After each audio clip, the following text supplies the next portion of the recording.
Hi everyone, welcome back to my YouTube channel. I hope कि आप सब बहुत अच्छे होंगे। अगर आप लोगों ने अभी तक चैनल को सब्सक्राइब नहीं किया है तो चैनल को सब्सक्राइब करके वीडियो को लाइक कर दीजिए। लास्ट पार्ट में हमने देखा था कि वांग जी ने विंग को स्कूल के कॉरिडोर से बाहर जाते हुए नोटिस कर लिया था। वो उसके पीछे भी भागा था। इससे पहले कि वांग जी विंग तक पहुंचता, विंग वहाँ से चला गया था। वांग जी बहुत गहरी गहरी सांसें ले रहा था। वो खुद से कहता है, वो मेरा विंग था, मेरी नज़रें धोखा नहीं खा सकती हैं। चाहे कितने भी साल क्यों ना हो गए हों, मैं उसे अभी भी अच्छी तरीके से पहचानता हूँ। वांग जी को वहाँ पर देखकर सिक्योरिटी गार्ड आ गया था। वो कहता है, सर क्या बात है, आपको कुछ चाहिए? इस पर वांग जी कहता है, जो पर्सन अभी अभी यहाँ से कार में गया है वो कौन था? इस पर उस सिक्योरिटी गार्ड ने कहा, सर उन्हें पहले तो नहीं देखा, शायद वो किसी बच्चे के पेरेंट्स हों। वांग जी ने इस बात पर नोट किया। वो वापस अपनी क्लासरूम में आ गया। अब वो वापस क्लासरूम में था, लेकिन उसका ध्यान बिल्कुल भी अपने काम पर नहीं था। अब उसके दिमाग में सिर्फ विंग था। वो अभी भी विंग के बारे में ही सोच रहा था कि क्या वो सच में उसका विंग था। उसका दिल तो कह रहा था कि उसका विंग ही है, लेकिन फिर उसका दिमाग कहता है कि अगर वो विंग था तो वो यहाँ पर क्या कर रहा है। उस गार्ड ने कहा कि वो किसी बच्चे का पेरेंट्स था।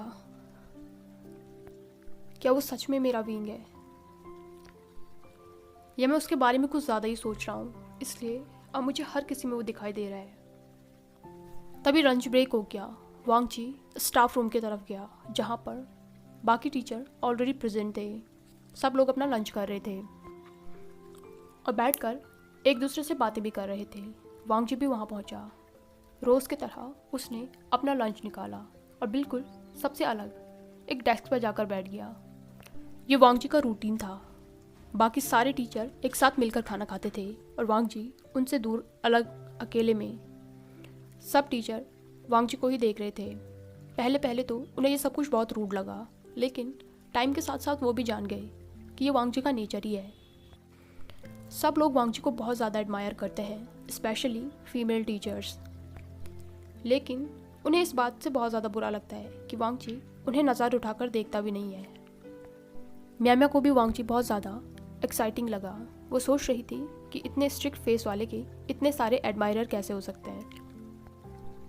फिर भी उसने सोचा कि जब इतने लोग उसे एडमायर करते ही हैं, इसका मतलब वो ज़रूर अच्छा ही होगा, क्यों ना उससे बात की जाए। म्याम्या लंच के बाद वांग जी के पास गई। उससे कहती है, हेलो। वांग जी ने उसकी तरफ देखा तो म्याम्या कहती है, मेरा नाम लुओ चिंगयांग है, मैं यहाँ पर नई टीचर हूँ, मैंने एक वीक पहले ही ज्वाइन किया है।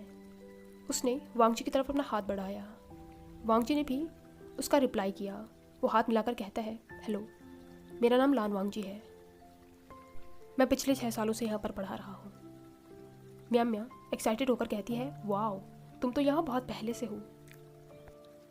वांग जी ने नोट करके कहा, मैं यहीं का हूँ। इस पर म्याम्या कहती है, मैं बैठ जाऊँ? तो वांग जी ने नोट किया। वैसे तो वांग जी किसी से ज़्यादा बातें करता नहीं है, लेकिन इस तरीके से एक लेडी को मना करना बहुत रूड हो सकता है, इसलिए उसने हाँ भी भर दी। म्याम्या उसके सामने बैठकर कहती है, मैं यहाँ पर नई हूँ, एक्चुअली मैं यूनपिंग सिटी से हूँ, मुझे यहाँ पर जॉब मिली तो मैंने सोचा क्यों नहीं। वैसे भी गुसु बहुत सुंदर है, और स्पेशली यहाँ की बर्फ़, मैंने पहली बार बर्फ़ देखी। जिस तरीके से म्याम्या बात कर रही थी, वांग जी को फिर से उस स्पेसिफिक पर्सन की याद आ गई। उसका विंग भी ऐसे ही बातें करता है। उसका चेहरा भी बात करते वक्त इतना ही खिला हुआ रहता है, और वो भी कभी भी नहीं थकता, बस बोलते जाता है। वांग जी को अपने ही ख्यालों में खोया हुआ देखकर म्याम्या कहती है, हेलो लान वांग जी। वांग जी ने उसकी तरफ देखा तो कहती है, लगता है तुम कहीं खो गए हो। इस पर वांग जी ने कहा, नहीं, आई एम सॉरी, वो मैं कुछ सोच रहा था। इस पर म्याम्या कहती है, मैं वही तो सोच रही हूँ। बाय द वे मिस्टर लान, क्या आप मैरिड हैं? वांग जी ने सरप्राइज में म्याम्या की तरफ देखा तो वो कहती है, अरे नहीं नहीं, मैं तो बस ऐसे ही पूछ रही हूँ। डोंट वरी, मैं आप पे लाइन नहीं मारूंगी, मैं ऑलरेडी इंगेज्ड हूँ। वांग जी ने उसकी तरफ देखा और फिर वो अपना हेड शेक करके कहता है, नहीं, मैं मैरिड नहीं हूँ। इस पर म्याम्या कहती है, तो गर्लफ्रेंड होगी? वांग जी कहता है, नहीं, म्या साई करके कहती है, तभी मैं सोचूं कि पूरे स्कूल की फीमेल टीचर आपको क्यों देख रही हैं। ये बात सुनकर वांगजी को थोड़ा एम्बैरेसिंग फील हुआ, तो म्या कहती है, आई एम सॉरी मिस्टर लान, लगता है मैंने आपको अनकंफर्टेबल कर दिया, सॉरी। एक्चुअली मुझे बहुत ज़्यादा बोलने की आदत है, इसलिए I hope you don't mind. इस पर वांगजी ने नोट किया। लंच ब्रेक खत्म हो गया था, सारे टीचर अपनी अपनी क्लासेस के लिए चले गए थे। म्या कहती है, मिस्टर लान मैं आपसे बाद में मिलती हूँ, मेरी क्लास का टाइम हो रहा है। वांगजी ने नोट किया। म्या अपनी क्लास की तरफ चली गई और वांगजी भी अपनी नेक्स्ट क्लास के लिए चला गया। वांगजी को बहुत ही स्ट्रेंज फील हो रहा था। ये पहली बार था जो उसने किसी अनजान से इतनी देर बात की हो और उसे बिल्कुल भी इरिटेटिंग फील ना हुआ हो। शायद ऐसा इसलिए था क्योंकि वांगजी ने इतने सालों से खुद को इतना रिजर्व करके रखा है कि कोई भी उसे अप्रोच ही नहीं करता है। शायद म्या ने हिम्मत दिखाई और खुद से उसको अप्रोच किया। ये बात वांगजी को अच्छी लगी। स्कूल खत्म होने के बाद वांगजी अपनी क्लासरूम से बाहर आया। वो बाहर कॉरिडोर में जिंगई का वेट कर रहा था। जिंगई दौड़कर उसके पास आया। उसके साथ 2 और बच्चे भी थे। वांगजी उसे उठाकर कहता है, जिंगई तुम्हें कैसा लगा, पहला दिन कैसा रहा, तुम्हें मज़ा आया। इस पर जिंगई कहता है, हाँ अंकल मुझे बहुत ज़्यादा मज़ा आया, और देखो मैंने नए दोस्त भी बनाए हैं। उसने आयुआन और जिनलिंग की तरफ इशारा किया। वांगजी ने जिंगई को नीचे रखा। जिंगई आयुआन और जिनलिंग से वांगजी का इंट्रोडक्शन करवाता है। उन दोनों ने वांगजी को ग्रीट किया और वांगजी ने भी इसका रिस्पॉन्स किया। उसके बाद वो सब लोग कॉरिडोर से बाहर आ गए। बाहर म्या विंग से बात कर रही थी। विंग ने उसे बताया था कि वो आयुआन और जिनलिंग को लेने आ रहा है, इसलिए वो तब तक स्कूल में ही रहे, वो पहुंचने ही वाला है। जैसे ही म्या ने वांगजी के साथ आयुआन और जिनलिंग को देखा, उसने उनकी तरफ अपना हाथ उठाया। पहले वांगजी को लगा कि वो उसे हाई कर रही है। वांगजी सोचता है, ये कितनी ज़्यादा फ्रेंडली है। मैंने सोचा नहीं था कि ये लंच के बाद भी मुझसे बात करेगी। तभी म्या उसके पास आ गई। वो आयुआन और जिनलिंग के सामने बैठकर कहती है, तुम दोनों कैसा लगा, तुम दोनों को, तुम दोनों ठीक हो ना, स्कूल का पहला दिन कैसा रहा। वांगजी ये देखकर सरप्राइज हो गया था। म्या आयुआन के कपड़े ठीक कर रही थी। जिनलिंग कहता है, बहुत अच्छा था आंट, बहुत मज़ा आया। म्या आयुआन के गाल पकड़कर कहती है, और तुम्हें कैसा लगा। आयुआन कहता है, बहुत अच्छा था। फिर वो गेट की तरफ देखकर कहता है, मेरे बाबा नहीं आए। इस पर म्या सरप्राइज हो गई थी। वो कहती है, बाबा। आयुआन ने इस पर नोट किया। ये बात म्या को बहुत ज़्यादा अच्छी लगी कि वो विंग को बाबा कह रहा है। तभी जिनलिंग ने म्या को जिंगई से मिलाया। वो कहता है, आंटी ये टीचर लान है। इस पर म्या कहती है, ओ माय गॉड, तुम इन्हें जानते हो। इस पर जिनलिंग कहता है, हाँ ये जिंगई के अंकल हैं। इस पर म्या स्माइल करने लगी। वो वांगजी की तरफ देखकर कहती है, आपसे दोबारा मिलकर अच्छा लगा मिस्टर लान। वांगजी ने इस पर नोट किया। वांगजी ने उन बच्चों की तरफ देखकर कहा, ये आपके। इससे पहले कि वांगजी अपनी बात पूरी करता, आयुआन ने जोर से चिल्लाकर कहा, बाबा, और वो गेट की तरफ भाग गया। म्या उसकी तरफ देखकर कहती है, आयुआन आराम से। आयुआन दौड़कर विंग के पास गया। विंग जो स्माइल करके उसकी तरफ आ रहा था, उसने आयुआन को गोद में उठा लिया। वो उसे हवा में उछाल रहा था। वो उससे कहता है, मेरा लिटिल आयुआन, पहला दिन कैसा रहा। आयुआन उसकी चीख पर किस करके कहते हैं, बहुत मज़ा आया। इस पर विंग कहता है, मुझे भी बहुत मज़ा आया, और तुम मुझे बाबा कह रहे हो, मुझे बहुत अच्छा लग रहा है। इस पर आयुआन कहता है, अब मैं आपको बाबा ही कहूँगा। विंग कहता है, तब तो मुझे तुम्हारी उस टीचर का थैंक यू कहना पड़ेगा जिसने तुम्हें सजेस्ट किया। म्या ने विंग की तरफ देखकर स्माइल किया और उसकी तरफ अपना हाथ लाया। वांगजी इस पर्सन को अपने सामने देखकर बिल्कुल स्टन हो गया था। वो बिल्कुल स्टैचू हो गया था। उसका दिल इतना ज़ोर ज़ोर से धड़क रहा था कि उसकी हार्ट बीट की आवाज़ आसपास के लोगों को भी सुनाई दे रही होगी। उसका सारा शरीर अंदर से कांप रहा था।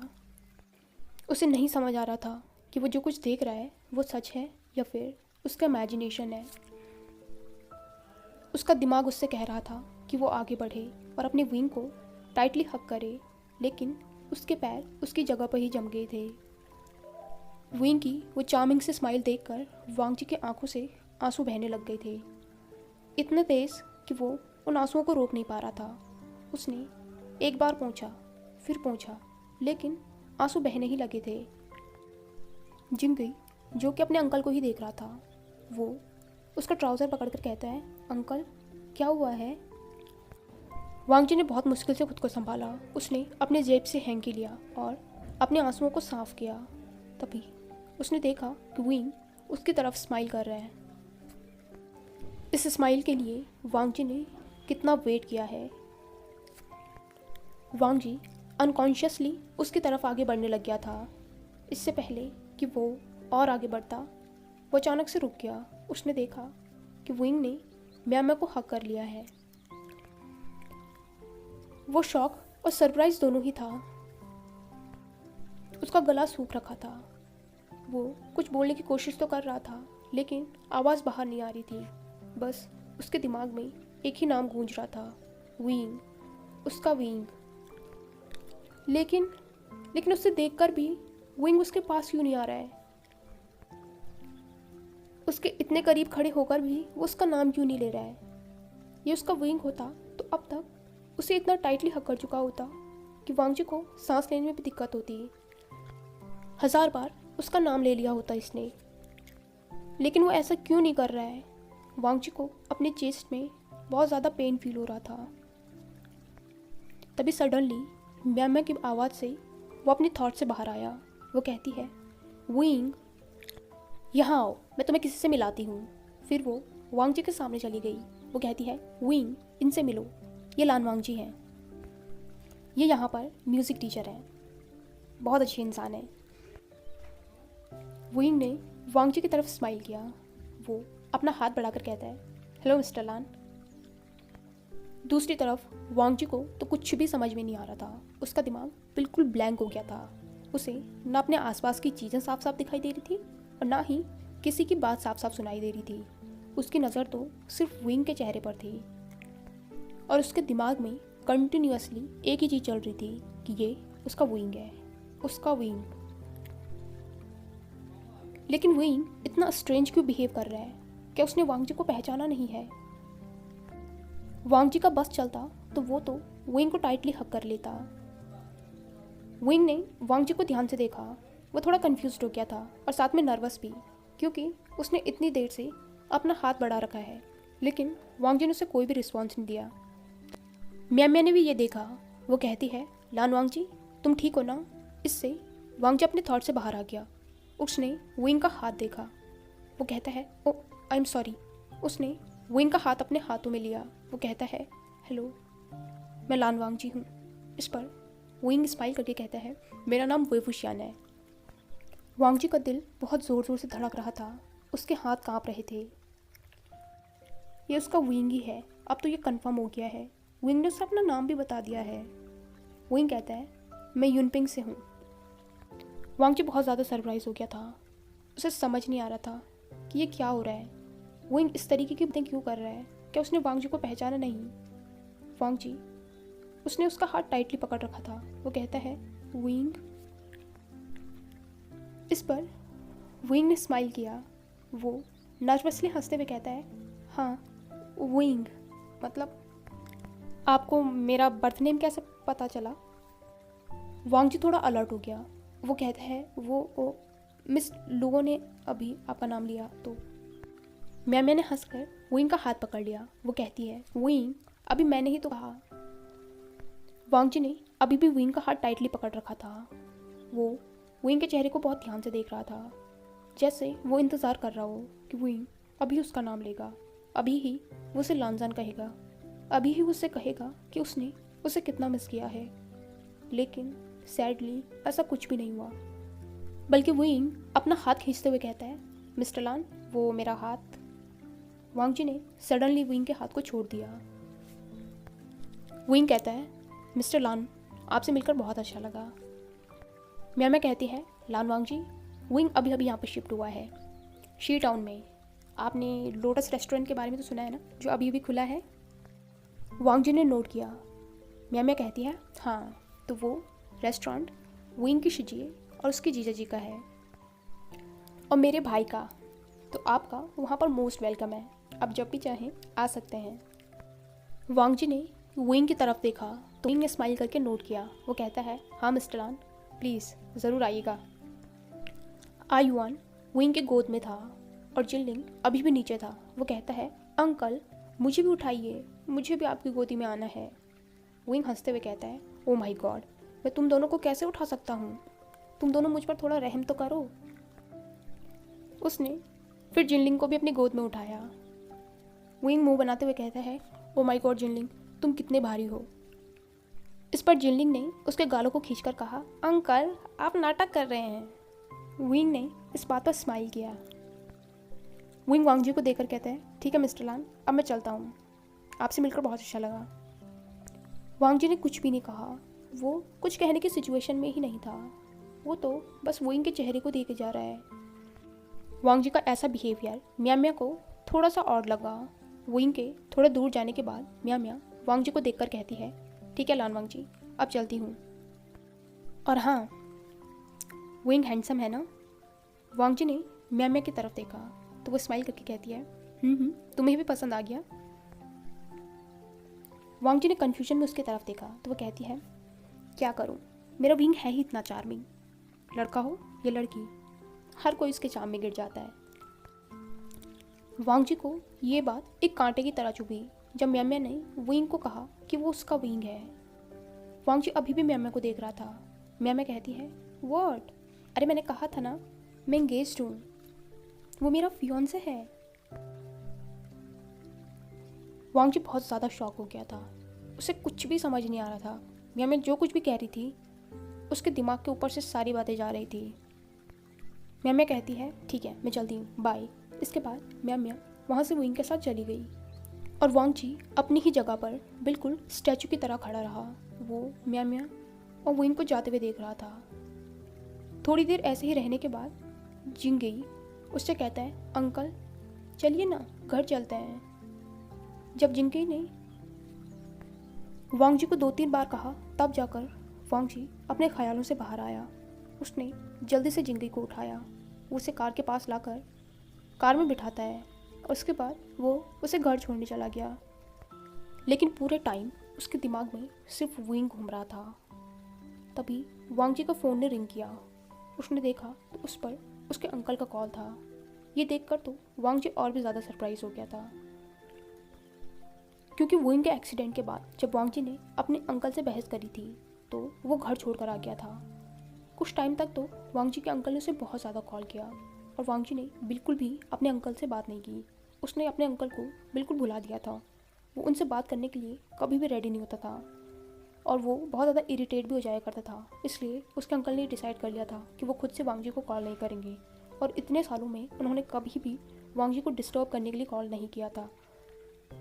लेकिन आज उनका कॉल आ रहा था। वांग जी ने उनके कॉल को कट किया, वो उनसे अभी भी बात नहीं करना चाहता है। लेकिन ये क्या, लेन चिरेन ने फिर से कॉल किया। वांग जी ने फिर से कॉल काटा तो लेन चिरेन ने फिर से किया। वांग जी का दिमाग पहले ही काम नहीं कर रहा था, ऊपर से उसके अंकल भी उसे परेशान करने लग गए थे। अभी उसके साथ जिंगई था, इसलिए उसकी ये पहली रिस्पॉन्सिबिलिटी थी कि उसे घर छोड़ना है। वांग जी का फ़ोन फिर से बजा, वो फिर से उसे काटने वाला था लेकिन अभी शिचन था तो वांग जी ने कॉल उठा लिया। शिचन कहता है वांग जी तुम कहाँ पर हो। वांग जी कहता है ब्रदर मैं घर आ रहा हूँ जिंगई को लेकर। इस पर शिचन कहता है हाँ ठीक है, वैसे वांग जी जब तुम जिंगई को छोड़ ही रहे हो तो प्लीज़ घर आ जाओ। मुझे नहीं पता लेकिन अंकल को तुमसे बहुत ज़रूरी बात करनी है, उन्होंने मुझे 10 बार कॉल कर दिया है। वो कह रहे हैं कि वो तुम्हें भी कॉल कर रहे थे लेकिन तुम उनका कॉल पिक नहीं कर रहे हो। वांग जी कहता है ब्रदर आप कहाँ पर हो। इस पर शिजन कहता है मैं बस घर ही आ रहा हूँ। वांग जी ने कहा ब्रदर अंकल मुझे कॉल क्यों कर रहे हैं। इस पर शिजन कहता है मुझे नहीं पता वांग जी, उन्होंने कहा कि उन्हें तुमसे कुछ ज़रूरी बात करनी है। वो बहुत ज़्यादा डेस्परेट लग रहे थे, शायद सच में कोई ज़रूरी काम है। तुम एक बार घर आ जाओ प्लीज़, हम वहाँ पर बात करते हैं। वांग जी स्टबर्नली कहता है ब्रदर मैं घर नहीं आ रहा हूँ, मैं जिंगई को छोड़ दूँगा, आप उसे ले जाइएगा। इस पर शिचन कहता है, वांग जी तुम कब तक अपनी जिद पर अड़े रहोगे? तुम जिंगई को लेकर घर आओ। एक बार अंकल से बात तो कर लो। बात करने के बाद अगर कुछ सॉर्ट आउट नहीं हुआ तो तुम अपने घर वापस चले जाना, मैं तुम्हें नहीं रोक रहा हूँ, लेकिन एक बार घर वापस आ तो जाओ। वांग जी ने थोड़ी देर सोचा। वो सोचता है शायद अंकल को सच में बहुत ज़रूरी काम है, वरना वो एक दिन में इतनी कॉल कभी भी नहीं करते।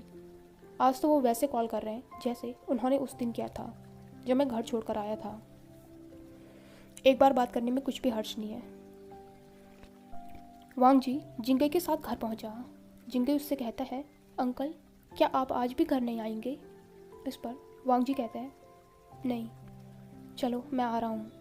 उसने जिंगई को गोद में उठाया। वो दरवाजे को नॉक करता है तो दरवाज़ा उसकी शाओजी ने खोला। उसकी शाओजी कहती है, वांग जी तुम कैसे हो, अंदर आओ। तभी जिंगई कहता है, मदर। अब वो अपनी माँ की गोद में चला गया। वांग जी कहता है, मैं ठीक हूँ। तभी शिचन भी आ गया। शिचन उससे कहता है, वांग जी प्लीज़ अंदर आओ। 10 साल बाद वांग जी इस घर में वापस आ रहा था। उसे थोड़ा अजीब तो लग रहा था, लेकिन फिर भी वो अंदर आया।